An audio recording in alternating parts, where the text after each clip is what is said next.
नमस्ते, स्वागत है आपका इस वीडियो में। आज है आपका 3rd ऑफ अप्रैल। आज के इंपॉर्टेंट न्यूज़ को चेक करें। उसी के साथ-साथ कोई भी क्वेश्चन क्वेरी कमेंट सेक्शन में बता सकते हैं। एंड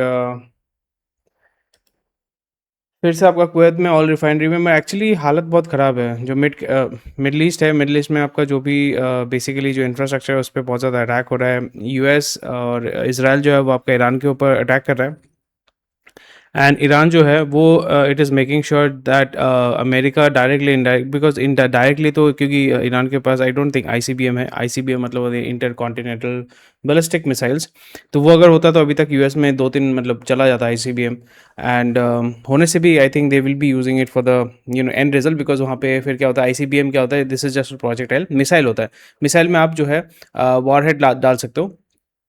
पेलोड जिसको बोलते हैं, पेलोड में आप वॉरहेड जो है वो डाल सकते हैं, उसमें आप न्यूक्लियर डाल सकते हैं, कोई भी इस तरीके की चीज़ें डाल सकते हैं। तो आईसीबीएम जो होता है वो आपका जो पेलोड होता है उसको कैरी करके लेके जाता है। जैसे आपका जो भी स्पेस में हमारा जो भी रॉकेट जाता है, रॉकेट क्या होता है, पीएसएलवी बोलते हैं ना, पीएसएलवी समथिंग क्या फुल फॉर्म था, व्हीकल लॉन्च व्हीकल बोलते हैं उसको, सिंगल लॉन्च व्हीकल एसएलवी जो होता है। पीएस का पी का मुझे पता नहीं क्या होता है, सिंगल लॉन्च व्हीकल एसएलवी जिसको बोलते हैं। एंड उसमें ये होता है कि सिंगल टाइम आपका यूज़ किया जाता है। उसमें आपका अलग अलग जो सैटेलाइट है वो आपका पेलोड में एज अ पेलोड वो रखा जाता है। फिर उसको आपका आउटर स्पेस में उसको शामिल करके उसको छोड़ दिया जाता है।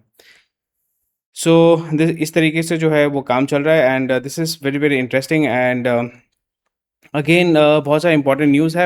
आप वेबसाइट में जाके चेक कर सकते हैं। And this will be something which is very interesting. तो चलिए आज की इंपॉर्टेंट न्यूज़ को चेक करेंगे। आज जो है वेबसाइट में आपको नहीं मिलेगा बिकॉज़ आज छुट्टी है। तो फिर आपका जो स्टाफ है उन लोगों ने छुट्टी लिया हुआ है, तो वेबसाइट में आपको न्यूज़ नहीं मिलेगा। तो अभी हम बात करेंगे जो भी इंपॉर्टेंट हेडलाइन्स है उसको लेके जो है हम आगे बढ़ेंगे। सो आपका रुपी जो है आपका थोड़ा-सा स्ट्रेंथन हुआ है, नियर अबाउट 2% स्ट्रेंथन हुआ है, व्हिच इज़ वेरी गुड।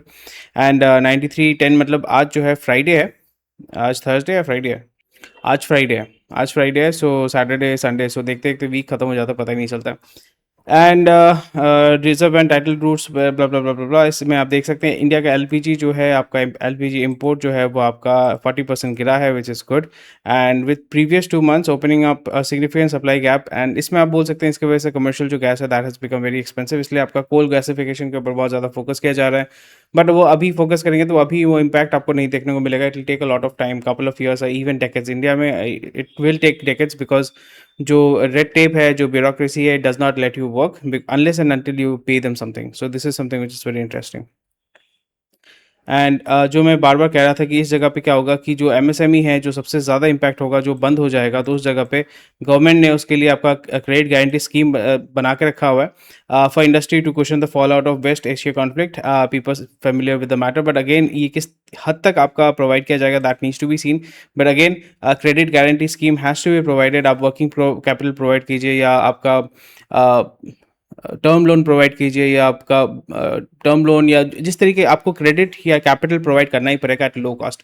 यहाँ पे अगर आप लो कॉस्ट कैपिटल नहीं प्रोवाइड करेंगे तो यहाँ पे कि बहुत ज़्यादा जो large chunk of employment is done by MSME. जो कॉर्पोरेट है दैट इज़ फाइन, बट उसमें उतना ज़्यादा एम्प्लॉयमेंट नहीं होता। जो इनफॉर्मल फॉर्मल जो एम्प्लॉयमेंट होता है सबसे ज़्यादा आपका एमएसएमई सेक्टर में ही आपको देखने को मिलेगा।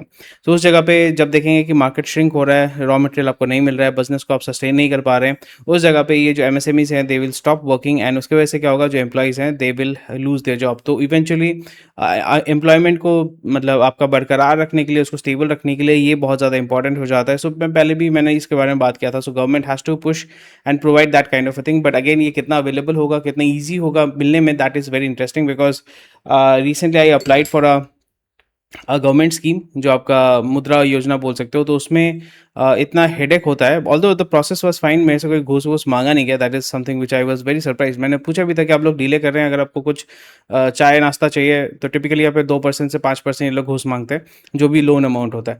तो वो मुझे मांगा नहीं गया। सो आई अप्रिशिएट अप्रिशिएट। अभी तक अप्रूव नहीं हुआ, यानी अभी तक मुझे डिसबर्स नहीं हुआ। अप्रूव बोल रहे हैं, अप्रूव हो चुका है, बट मेन होता है डिसबर्समेंट। अप्रूवल होने के बाद भी आपका जो है लोन रोका जा सकता है।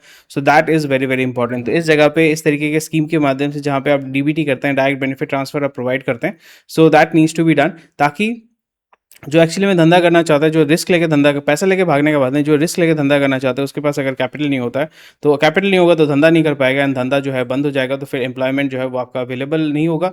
And that will directly indirectly will impact the overall economy. So ये सारी चीज़ें जो हैं वो चल रही हैं एंड अगेन नेक्स्ट न्यूज़ जो है वो आपका यहाँ पे इंटरेस्टिंग है, that is manufacturing sector activity. थोड़ा मैं साइज़ इसको बड़ा कर देता हूँ। Manufacturing sector activity slowed to its lowest level in nearly 4 years in March 2024 because आपका raw material, gas इस ये सारा जो अवेलेबल नहीं है, dragged down by the impact of war on West Asia, cost demand फलाना फलाना ये सब बोल सकते हैं, बट अगेन आप जस्ट इमेजिन कीजिए, एक आपका वार हो रहा है जहाँ पे आप डायरेक्टली इम्पैक्ट इन्वॉल्व भी नहीं है और वो आपका इम्पैक्ट कर रहा है, इस तरीके से आपका जीडीपी आपका it is basically shaving of your GDP. So that is very interesting because इसकी वजह से क्या होगा कि uh, जो बेसिक कमोडिटीज़ हैं, जैसे आपका एनर्जी हो गया, एनर्जी में आपका पेट्रोल हो गया या पेट्रोलियम गैस हो गया, तो ये सारी चीज़ें तो उसमें तो आपका इशू हो ही रहा है, होर्डिंग भी हो रहा है। बट ये उसका डेरिवेटिव इम्पैक्ट ये आपका होने वाला है कि जो मैन्युफैक्चरिंग में सबसे ज़्यादा कमर्शियल यूटिलिटी के पॉइंट ऑफ व्यू से अगर हम देखें, जो कमर्शियल यूज़ होता है, उसमें आपका अगर आपके पास रॉ मटेरियल अवेलेबल नहीं है, माल ही अवेलेबल नहीं है, डिमांड तो आपका डेफ़िनेटली डिमांड तो वही रहेगा, बट अगर सप्लाई कम हो जाता है तो प्राइसेज़ जो है वो आपका जंप अप करती है, शूट अप करती है। तो इसमें 2 चीज़ होगा, ऐसा नहीं है कि वॉर जो है अभी चलता रहेगा। सो फॉर एग्ज़ाम्पल अगर आप जैसे टाइल्स का बिज़नेस हो गया, टाइल्स के बिज़नेस में आपका नेचुरल गैस की रिक्वायरमेंट होती है या एलपीजी की रिक्वायरमेंट होती है, तो उस जगह पे मोरबी राजस्थान या मोरबी गुजरात में है ना, मोरबी गुजरात जो जहाँ पे आपका टाइल्स का बहुत ज़्यादा फैक्ट्री है, वहाँ पे बहुत सारे फैक्ट्री जो है वो बंद हो चुके हैं बिकॉज़ अवेलेबिलिटी नहीं है। आपका रेस्टोरेंट लोगों ने जो है रेट बढ़ा दिया है। सो बेसिक जो आई वुड रादर से एसेंशियल कमोडिटी से वहाँ पे आपको ये देखने को मिलेगा कि सोचिए कोई घर बना रहा है, तो घर बनाने के टाइम पे वो देखेगा कि भाई टाइल्स का दाम 10% बढ़ गया है, सीमेंट का दाम 10% बढ़ गया है, तो वो क्या करेगा, वो तो देखेगा कि ये टेम्पररी इशू है। हम क्या करेंगे, अभी जो हमारा कंस्ट्रक्शन का काम है उसको बंद रखेंगे, तो उसमें क्या होगा, जो भी लेबर कॉन्ट्रैक्टर जो इन्वॉल्व है उनको बोलेंगे आप घर जाइए, ठीक है। उससे क्या होगा, एम्प्लॉयमेंट का इशू, जस्ट मैं बोल रहा हूँ कि किस तरीके से इम्पैक्ट होता है और इसमें क्या होने वाला है। तो इसमें मैन्युफैक्चरिंग तो स्लो डाउन होगा, बस इसका डेरिवेटिव इश्यूज़ जो है वो आपको देखना पड़ेगा। डेरिवेटिव इशू एक तो मैंने बता दिया कि आपका जो इनफॉर्मल सेक्टर में आपका एम्प्लॉयमेंट होता है वो डायरेक्ट इम्पैक्ट करेगा। उसके साथ-साथ ये भी देखने को मिलेगा कि जो कैपिटल खर्चा होना चाहिए था इन बाइंग द आइटम्स या जो कैपिटल फ्लो होना चाहिए था इन द इकोनॉमी, वो आपको थोड़ा-सा स्लो डाउन करेगा एंड दैट इज़ ओवरऑल आपका जो जीडीपी जो है उसको आपका शेव ऑफ करेगा। That is something which is very interesting and that needs to be taken into consideration. And India is looking at preferential market access for its product. US देगा कि नहीं देगा, that needs to be seen. Again again this is speculative, इसमें मतलब concrete कुछ नहीं है। मेरे को ये देखना, मैं ये देखता हूँ कि भाई यहाँ पे कॉन्क्रीट क्या हो रहा है। जैसे मैन्युफैक्चरिंग सेक्टर में अगर इस तरीके से जो हो रहा है, जो मैंने बताया कि उसमें कॉन्क्रीट आपका कॉन्क्रीट एक आपका इशू आपको देखने को मिलता है।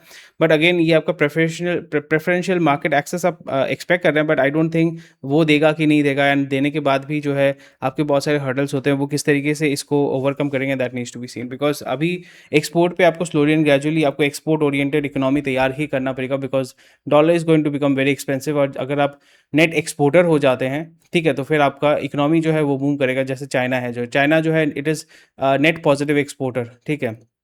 इसलिए जो है वहाँ पे लोगों के पास पैसा है, डॉलर में पैसा कमा रहे हैं। सो डॉलर का वैल्यू जितना कम होगा, युआन जितना डीवैल्यू होगा, उतना ज़्यादा उनके पास ज़्यादा पैसा आएगा, मतलब इनफ्लो जो है वो ज़्यादा होगा। This is a basic common sense. So ये एक चीज़ है जो है वो आपको देखना पड़ेगा। लोगों का कंजम्पशन बढ़ेगा, बट लोगों का इनकम जब बढ़ेगा तो कंजम्पशन भी बढ़ेगा। Corporate Affairs Ministry is likely to notify all audit regime aligning Indian rules with global benchmarks. So again, something which needs to be taken into consideration। और इसमें compliance के issue या compliance के changes होने वाले हैं, that will cost more for the companies। तो इसमें आपका जो compliances होते हैं या जो regulatory चीज़ें होती हैं उसमें आपका ज़्यादा खर्चा आपको देखने को मिल सकता है। Industry has suggested that government consider an export ban on key raw material। तो एक्सपोर्ट बैन कर सोच रहे हैं, फलाना जो भी है। मैं डिटेल्स में मतलब जो बेसिक चीज़ें हैं उसमें बात कर रहा हूँ। और यहाँ पे रिलायंस के ऊपर जो है आपका एक्सपोर्ट ड्यूटीज़ नहीं लगेगा due to court rulings. And आपको पता है विंक विंक करके जो होता है कोर्ट रूलिंग्स, सो आप तो समझ पा रहे हैं।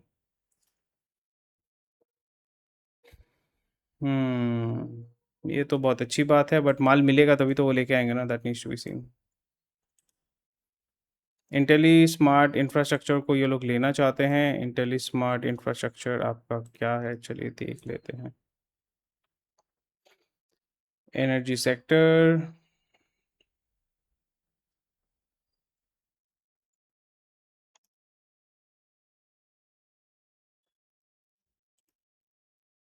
Leading smart metering and digital solutions provider. Okay.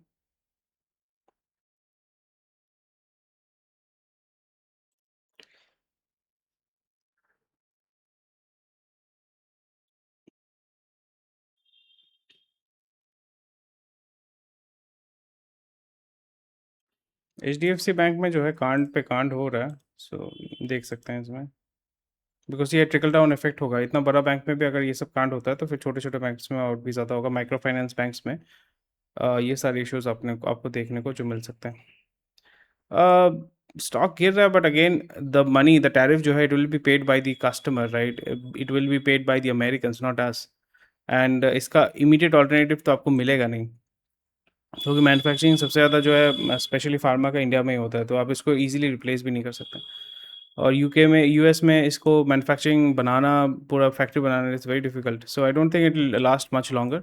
Pharma में इन्होंने इसको अलग रखा हुआ था, इन्होंने उसको एग्जेम्प्ट करके रखा हुआ था, बट फिर भी अगर ये लोग इस पे कर रहे हैं तो अमेरिकन आर गोइंग टू पे फॉर इट, तो उसमें तो कोई दिक्कत नहीं होनी चाहिए। नेगेटिव तो ऐसा सच तो है नहीं, because medicine is something which is essential, तो लोग जो उसको कंज्यूम करेंगे ही करेंगे, उसमें कोई दिक्कत नहीं होगा। एक सिम्पसन्स का एक एपिसोड था जहाँ पे वो अमेरिका में जो मिस्टर बर्न्स है, उसने क्या किया था, उसने बोला कि मैं जो है इंश्योरेंस ये सब नहीं दूंगा, मेडिकल जो है ये सब कवर नहीं होगा। तो होमर सिम्पसन ने तो जो ड्रग है बहुत ज़्यादा एक्सपेंसिव हो गया, क्योंकि वो इंश्योरेंस के अंडर वो लोग क्लेम करते हैं। तो फिर क्या हो गया कि होमर सिम्पसन ने क्या किया, होमर सिम्पसन का जो फादर है एब सिम्पसन, तो उसने बोला कि मेरा एक दोस्त है कनाडा में क्योंकि हेल्थ केयर जो है वो फ्री ऑफ कॉस्ट है, तो मैं कनाडा जाऊँगा, वहाँ से स्मगल करके लेके आऊँगा। सो वो स्मगलिंग चीज़ें जो हैं वो आस्ते-आस्ते बढ़ेंगी यूएस में। सो यूएस में जो स्मगलर्स हैं उनके लिए बल्ले-बल्ले है, so that is how it is. ठीक है। एंड ये सारी चीज़ें आप देख सकते हैं, बाकी तो और कुछ है नहीं, जस्ट जेनरिक अपडेट्स हैं। एंड मोर और लेस मार्केट में ये हमें देखने को मिल रहा है, या ये मुझे देखने को मिल रहा है कि मार्केट में हमें ये देखने को मिल रहा है कि there is this kind of अभी पैनिक जो था वो पैनिक, आई थिंक थोड़ा बहुत जो है लोग जो है एडजस्ट हो चुके हैं, और यहाँ पे लोगों को ये लग रहा है कि अच्छा व्हाट इज़ नेक्स्ट, तो अभी क्या होने वाला है, अभी तो जो बुरा होना था वो तो हो ही चुका है, इसके बाद क्या होगा। So this is how I see the market behaving, and यहाँ पे भी वही हमें देखने को मिल रहा है, जो भी न्यूज़ मुझे देखने को मिल रहा है, जो भी हम स्टडी कर रहे हैं, वहाँ पे भी हमें ये देखने को मिल रहा है। So that is something which is very interesting. But more less अगर हम देखें, actually people know what to do, and long term में वही आपका होने वाला है कि we have to move towards nuclear. Nuclear में आप बहुत ज़्यादा इंडिपेंडेंट हो जाते हैं। थोड़ी सी जगह पे जो है आप अपना एनर्जी जनरेशन कर पाते हैं, आपका कंप्लीटली एनर्जी की रिक्वायरमेंट या रॉ मटेरियल के लिए आपको डिपेंड नहीं करना पड़ता है मिडल ईस्ट के ऊपर। और अगर क्रूड पे भी अगर हम चलते हैं तो फिर हमारे पास दूसरे रिसोर्सेज हमें तैयार करना पड़ेंगे। Africa is one of the largest continent जहाँ पे petroleum is widely available. South America में आपका वेनेजुएला है। मिडल ईस्ट के बाद भी आपके पास ऑप्शंस है, रशिया है। This is something which needs to B explored, and यहाँ पे आप लॉजिस्टिक्स का आपको तैयार करना पड़ेगा। एंड द गवर्नमेंट, जैसे कॉस्को है, कॉस्को आपका चाइनीज़ कंपनी है, जो आपका शिपिंग लाइन है उन्होंने तैयार करके रखा हुआ है। चाइनीज़ गवर्नमेंट ने आपका कॉस्को को बनाया है। Costco as in Costco shipping आप सर्च कीजिएगा, फिर वहाँ पे शिप बिल्डिंग पे उन्होंने बहुत ही हेवीली इन्वेस्ट किया है। एंड वो हमने देखा था फ्रांस में, जो आपका फ्रांस का इमानुएल मैक्रोन के साथ जो अभी टाई अप हुआ था, जिसकी वजह से कुछ जो कोचिन शिपयार्ड है उसको कुछ काम मिला था। आई थिंक एक कंपनी था, मैंने बताया था उसके बारे में, I forgot the name of the company. So ये सारी चीज़ें चल रही हैं, एंड मोर और less we have to move towards nuclear, and हमें जो है डाइवर्सिफाई करना पड़ेगा जो लॉजिस्टिक्स है एनर्जी रिक्वायरमेंट को फुलफिल करने के लिए। ऑल्दो आप यहाँ पे वॉर नहीं कर रहे, ये नहीं कर रहे, बट आपको अगर उस कंट्री में जाके आप ह्यूमैनिटेरियन एड ये सब प्रोवाइड करते हैं और वहाँ पे आप आर्म सप्लाई करते हैं, स्पेशली जो स्मॉल वेपन्स होते हैं, rifles, pistols, grenades, rocket launchers, ये सब अगर आप उनको प्रोवाइड करते हैं, वो एक दूसरे के बीच में आपका, क्योंकि Africa will never come out of civil war. So civil war जब होगा तो उसके रिसोर्सेज को कैप्चर करना, उसको एक्सप्लॉइट करना, इट बिकम्स मच ईजियर। तो वही चीज़ आपका अमेरिका हर जगह करता है, and slowly and gradually India also has to do the same thing. ऐसा नहीं कि डायरेक्टली जाके वो इन्वेट करेंगे, बट बेसिकली आपको टूल देंगे कि आप जाके लड़ो, और मैं आपको सपोर्ट करूंगा, और आपका जो नेचुरल रिसोर्सेज है वो हम आस्ते आस्ते एक्सट्रैक्ट करना शुरू करेंगे। अफ्रीका में there is a huge Indian population which is basically running the country and the businesses there, so that will be much easier. And वहाँ पे भी ज़्यादातर गुजराती है, so that is something which might be interesting to you. So ये सारी चीज़ें हैं, and that's about it, and या और तो कुछ है ही नहीं। Let's see how it works out, and मिलते हैं आपके साथ अगले वीडियो में। I think I will make a video on Monday. Take care, bye bye, जय हिंद। लॉन्ग वीकेंड है, एंड फ्राइडे सैटरडे संडे 3 दिन का छुट्टी आपको शायद से मिल गया होगा। चलिए एंजॉय कीजिए, मस्ती कीजिए, बाय।